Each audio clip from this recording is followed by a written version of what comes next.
എൻ്റെ എല്ലാ കൂട്ടുകാർക്കും പുതിയൊരു വീഡിയോയിലേക്ക് സ്വാഗതം. പരീക്ഷാകാലമായില്ലേ? നിങ്ങളുടെ പരീക്ഷയ്ക്കുള്ള ഒരുക്കങ്ങൾ എവിടെ വരെയായി? നമ്മൾ ഇന്നൊരു പുതിയ പാഠഭാഗമാണ് പരിചയപ്പെടാൻ പോകുന്നത്.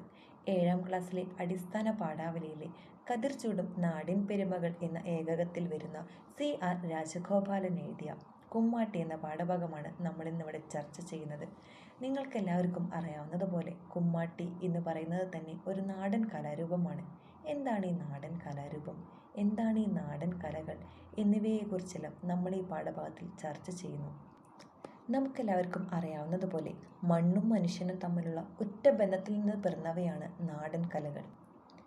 നാടൻ കലകൾ എന്നാൽ ഒരു പ്രദേശത്തിൻ്റെ ജനതയുടെ പ്രാചീന ജീവിത രീതികൾ, വിശ്വാസങ്ങൾ, അനുഷ്ഠാനങ്ങൾ, സാമൂഹിക ഘടന എന്നിവയെല്ലാം പ്രതിഫലിപ്പിക്കുന്ന തലമുറ തലമുറയായി കൈമാറി വരുന്ന പരമ്പരാഗത കലാപ്രകടനമാണ് നാടൻ കലകൾ.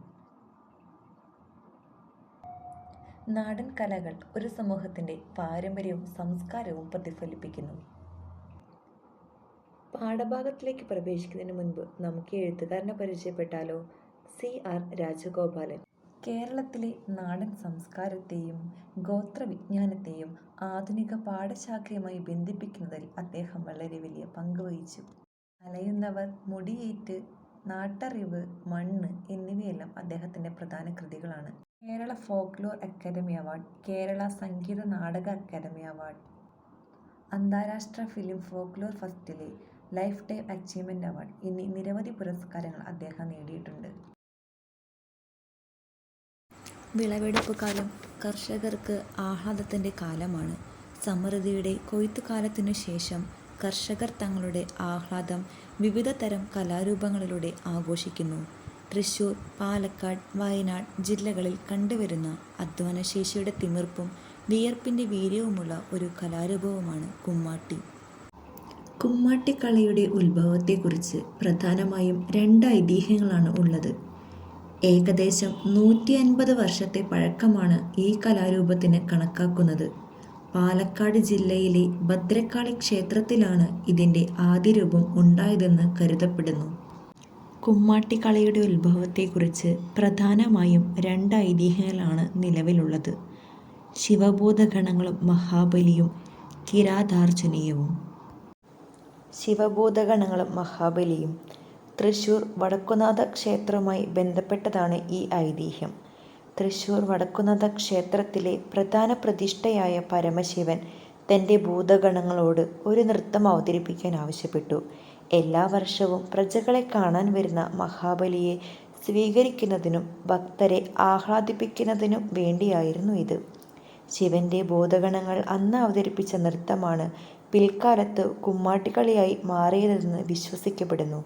കുമ്മാട്ടികൾ ധരിക്കുന്ന വിചിത്രമായ വേഷങ്ങളും വലിയ മുഖംമൂടികളും ഈ ഭൂതഗണങ്ങളുടെ രൂപത്തെയാണ് പ്രതിനിധീകരിക്കുന്നത്. മറ്റൊരു പ്രധാന ഐതിഹ്യമാണ് കിരാതാർജുനീയം. മഹാഭാരതത്തിലെ അർജുനൻ്റെ പരീക്ഷണവുമായി ബന്ധപ്പെട്ടതാണിത്. മഹാഭാരതത്തിലെ വനവാസകാലത്ത് കൗരവരെ തോൽപ്പിക്കുന്നതിനായി ദിവ്യമായ പാശുപതാസ്ത്രം സ്വന്തമാക്കാൻ അർജുനൻ പരമശിവനെ തപസ് ചെയ്യുന്നു. അർജുനൻ്റെ ഭക്തിയും കരുത്തും പരീക്ഷിക്കുവാൻ ശിവൻ തീരുമാനിച്ചു. ശിവനും പാർവതിയും വേട്ടക്കാരുടെ വേഷം ധരിച്ച് അർജുനന് മുന്നിലെത്തി. ഈ സമയത്ത് അർജുനനെ വധിക്കാൻ മൂകൻ എന്ന അസുരൻ പന്നിയുടെ രൂപത്തിൽ വരികയും അർജുനനും കിരാതവേഷധാരിയായ ശിവനും ഒരേ സമയം ആ പന്നിയെ അമ്പെയ്ത് വീഴ്ത്തുകയും ചെയ്തു. ആര് കൊന്നുവെന്ന തർക്കം വലിയൊരു യുദ്ധത്തിലാണ് കലാശിച്ചത്. സാധാരണ വേട്ടക്കാരനായ കിരാതനെ തോൽപ്പിക്കാൻ അർജുനന് സാധിച്ചില്ല. ഒടുവിൽ താൻ യുദ്ധം ചെയ്യുന്നത് സാക്ഷാൽ പരമശിവനോടാണെന്ന് അർജുനൻ തിരിച്ചറിയുകയും ശരണം പ്രാപിക്കുകയും ചെയ്തു. അർജുനൻ്റെ വീര്യത്തിൽ പ്രസന്നനായ ശിവൻ പാശുപതാസ്ത്രം നൽകി അദ്ദേഹത്തെ അനുഗ്രഹിച്ചു. ഈ അത്ഭുതകരമായ കൂടിക്കാഴ്ചയുടെയും വിജയത്തിൻ്റെയും സമയത്ത് ശിവൻ്റെ ഭൂതഗണങ്ങൾ ആഹ്ലാദപൂർവ്വം നടത്തിയ നൃത്തമാണ് കുമ്മാട്ടിക്കളിക്ക് ആധാരമെന്ന് വിശ്വസിക്കപ്പെടുന്നു. തൃശ്ശൂർ വടക്കുംനാഥ ക്ഷേത്രത്തിൽ കുടികൊള്ളുന്ന ശിവൻ താൻ കണ്ട ഈ നൃത്തം മഹാബലിയെ സ്വീകരിക്കാൻ അവതരിപ്പിക്കണമെന്ന് തൻ്റെ ഭൂതഗണങ്ങളോട് ആവശ്യപ്പെട്ടു. കുമ്മാട്ടിക്കളിയിൽ കാട്ടാളൻ ഒരു പ്രധാന വേഷമായി ഇന്നും അവതരിക്കപ്പെടുന്നു. ഈ ഐതിഹ്യപ്രകാരം കുമ്മാട്ടിക്കളിയിലെ ഓരോ ചുവടും ശിവഭൂതഗണങ്ങളുടെ ആനന്ദനൃത്തത്തെയാണ് പ്രതിനിധീകരിക്കുന്നത്. ഓരോ ദേശക്കുമ്മാട്ടിയും ആശാന്മാരുടെ നേതൃത്വത്തിൽ പൊയ്മുഖങ്ങൾ ഒരുക്കുക, ചായം കൊടുക്കുക, കുമ്മാട്ടിപ്പുല്ല് ശേഖരിക്കുക, വേഷം കെട്ടാനുള്ളവരെ തീരുമാനിക്കുക തുടങ്ങിയ അണിയറ ഒരുക്കങ്ങളെയാണ് ആദ്യം ചെയ്യുന്നത്.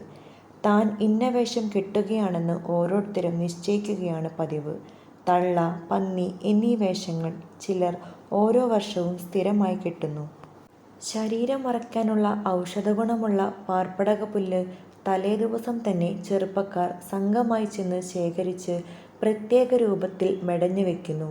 പുല്ലിൻ്റെ കട നടുവിൽ വരുന്ന വിധത്തിൽ തല രണ്ടു ഭാഗത്തേക്കും അടക്കിവെച്ച് കാഞ്ഞിരവള്ളികൊണ്ടാണ് മെടയുന്നത്. ഈ അവസരങ്ങളിൽ ഓണപ്പാട്ടുകൾ പാടും. പിറ്റേ ദിവസം രാവിലെ മിക്കവാറും രഹസ്യമായി ഒരിടത്ത് വെച്ചാണ് കുമ്മാട്ടി വേഷങ്ങൾ കെട്ടുന്നത്. വേഷക്കാരുടെ വ്യക്തിത്വവും ഓരോ സംഘക്കാരുടെ മുഖാവരണങ്ങളും പരസ്യമാകാതിരിക്കുന്നതിനാണിത്. മാറുകണക്കിന് നീളത്തിൽ മെടഞ്ഞ പുല്ല് കാലിൽ നിന്ന് മുകളിലേക്ക് കെട്ടുന്നു. കാലിലും കൈയിലും 3 കെട്ട്, മാറിലും ചുമലിലും അരയിലും ഓരോ കെട്ട് എന്നാണ് കണക്ക്. വ്യക്തിയെ അറിയാതിരിക്കാൻ തലയിൽ മുണ്ട് കെട്ടി അനുഷ്ഠാനപരമായി മുഖാവരണം വയ്ക്കുന്നു. ദേവാധീനത്തിനു വേണ്ടി ആദ്യം ഹനുമാന്റെയോ കൃഷ്ണന്റെയോ മുഖാവരണമാണ് കെട്ടുക. പന്നിക്ക് വാഴ്ചപ്പമാണ് വേഷം. കുമ്മാട്ടി കെട്ട് കഴിഞ്ഞാൽ എല്ലാവരും ആർപ്പു വിളിച്ച് അടുത്തുള്ള ആരാധനാലയത്തിൽ പോയി നാളികേരമുടയ്ക്കുന്നു. ഓരോ സംഘത്തിനും 5-6 കുമ്മാട്ടികളും സംഘനേതാവായി തള്ളയുമുണ്ടാകും. 4-5 പാട്ടുകാരും ഏകതാളത്തിൽ കൊട്ടുന്ന 2-3 വില്ലുകൊട്ടുകാരും ചേർന്നതാണ് ദേശക്കുമ്മാട്ടി. കുമ്മാട്ടിയുടെ ശരീരം പൊതിയുന്നതിന് പാർപ്പടകപ്പുല്ല് ഉപയോഗിക്കുന്നതിൻ്റെ കാരണം ഇതാണ്. ഈ പുല്ലിന് ഔഷധഗുണമുണ്ടെന്നും ഭാരമേറിയ വേഷം ധരിച്ച് വെയിലത്ത് ആടുമ്പോൾ ഈ പുല്ല് ശരീരത്തിന് തണുപ്പും ആശ്വാസവും നൽകുന്നുവെന്നും വിശ്വസിക്കുന്നു. കുമ്മാട്ടിയിലെ ഓരോ കഥാപാത്രത്തെയും തിരിച്ചറിയുന്നത് മുഖമൂടിയിലൂടെയാണ്. പണ്ട് കമുകപാളയിലായിരുന്നു ഇത് നിർമ്മിച്ചിരുന്നത്. എന്നാൽ ഇപ്പോൾ പ്ലാവ്, മുരുക് തുടങ്ങിയ ഭാരം കുറഞ്ഞ തടികളിൽ കൊത്തിയെടുക്കുന്നു. ഇതിലുപയോഗിക്കുന്ന നിറങ്ങൾ പ്രകൃതിദത്തമായ ചായങ്ങൾ ഉപയോഗിച്ച് പണ്ട് കാലത്ത് വർണ്ണങ്ങൾ നൽകിയിരുന്നു. രൗദ്രഭാവത്തിന് ചുവപ്പും കൃഷ്ണൻ തുടങ്ങിയ വേഷങ്ങൾക്ക് നീലയോ കറുപ്പോ നൽകുന്നു. സംഘത്തെ നയിക്കുന്ന തള്ളക്കുമ്മാട്ടിക്ക് പ്രത്യേക വേഷമാണ്. ചുളിവുകളുള്ളതും പല്ലില്ലാത്തതുമായ ഒരു വൃദ്ധയുടെ മുഖംമൂടി. വായ തുറന്ന നിലയിലുള്ള ഈ മുഖംമൂടിയിൽ പലപ്പോഴും നരച്ച മുടിയും ഉണ്ടാകും. തള്ളക്കുമ്മാട്ടിയുടെ കയ്യിൽ എപ്പോഴും ഒരു വടി ഉണ്ടാകും. ഇത് ഉപയോഗിച്ചാണ് അവർ താളം പിടിക്കുന്നതും മറ്റുള്ളവരെ നയിക്കുന്നതും. ശിവഭൂതഗണങ്ങൾ പുരാണ കഥാപാത്രങ്ങളായ ശ്രീകൃഷ്ണൻ, ഹനുമാൻ, കിരാതൻ, ദാരികൻ, നാരദൻ, ഗണപതി, ഗരുഡൻ, ബാലി തുടങ്ങിയ വേഷങ്ങളും സാധാരണമായി കണ്ടുവരുന്നു. കൃഷി കഴിഞ്ഞുണ്ടാകുന്ന അവശിഷ്ടങ്ങൾ കൊണ്ട് നിർമ്മിച്ച നീളമുള്ള വടികൾ മിക്ക കുമ്മാട്ടികളും കയ്യിൽ കരുതാറുണ്ട്. കുമ്മാട്ടിക്കളിയുടെ ജീവൻ എന്ന് പറയുന്നത് ഓണവില്ലാണ്.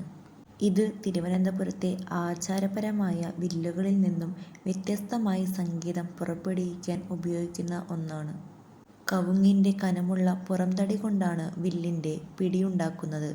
ഇതിൻ്റെ ഞാൺ മുളയുടെ നാരോ അല്ലെങ്കിൽ പനനാരോ ഉപയോഗിച്ച് കെട്ടിയുണ്ടാക്കുന്നു. വില്ലിൻ്റെ ഞാണിൽ ഒരു ചെറിയ മുളവടി കൊണ്ട് താളാത്മകമായി അടിച്ചാണ് കുമ്മാട്ടികൾ ചുവട് വയ്ക്കാൻ സംഗീതം നൽകുന്നത്. ഇതിൽ നിന്നും പുറപ്പെടുന്ന തും തും എന്ന നാദം കുമ്മാട്ടിക്കളിയുടെ മാത്രം പ്രത്യേകതയാണ്. ചില പ്രദേശങ്ങളിൽ കുമ്മാട്ടികൾ വട്ടത്തിൽ കറങ്ങുമ്പോൾ ശബ്ദമുണ്ടാക്കാൻ കനം കുറഞ്ഞ മരപ്പട്ടകൾ ഉപയോഗിക്കാറുണ്ട്. കുമ്മാട്ടിക്കളിയിൽ പരമ്പരാഗത ഉപകരണങ്ങൾക്ക് പുറമെ ചെറിയ ഇലത്താളങ്ങളും താളത്തിനായി ഉപയോഗിച്ചു വരുന്നുണ്ട്. ചില വേഷങ്ങളിൽ കാലുകളിലോ അരയിലോ മണികൾ കെട്ടാറുണ്ട്. ഇത് കുമ്മാട്ടികൾ ചാടുമ്പോഴും ചുവട് വയ്ക്കുമ്പോഴും കിലുങ്ങുന്നത് കേൾക്കാൻ നല്ല ഇമ്പമാണ്.